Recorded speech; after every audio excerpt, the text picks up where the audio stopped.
साथे ओ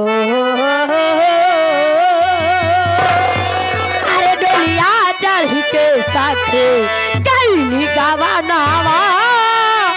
सैया के आगे घुंघुटवा न खोले डोलिया चढ़ के साथे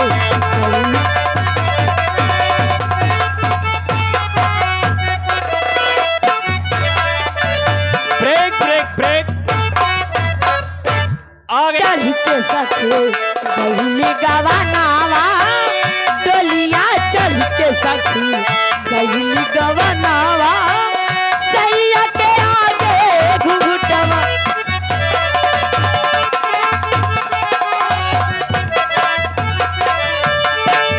पहली की रात पिया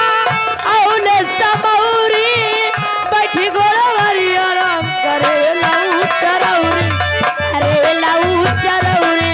अरे लऊ चरौरी हेलो आगे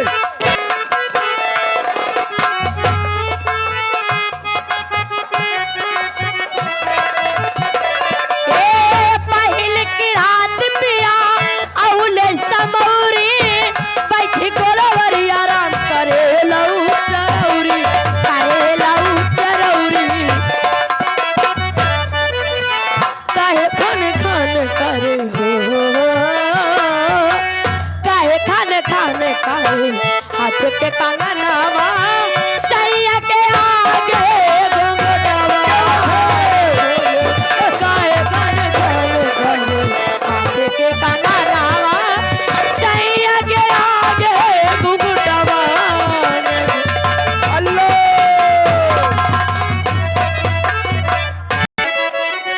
अरे हाले काका ही पियावा के बिना चलुए इंजन चपत अरे हाले काका ही पियावा के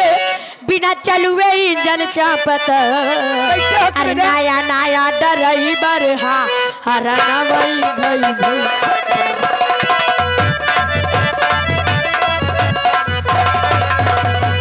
हाले काका ही पियावा के बिना चलुए इंजन चपत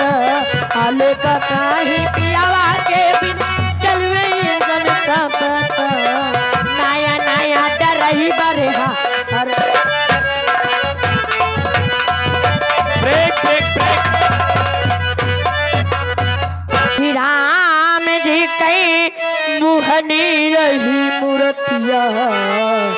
सूरतिया अपना देखई का मिली श्री राम जी कई मुहनी रही मूर्तिया सूरतिया अपना देखई का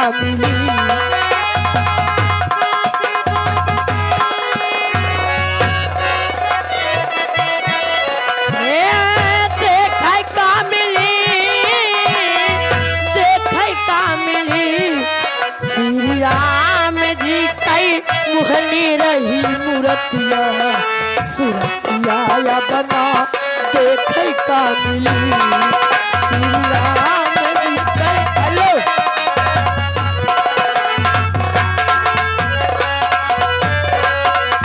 राधे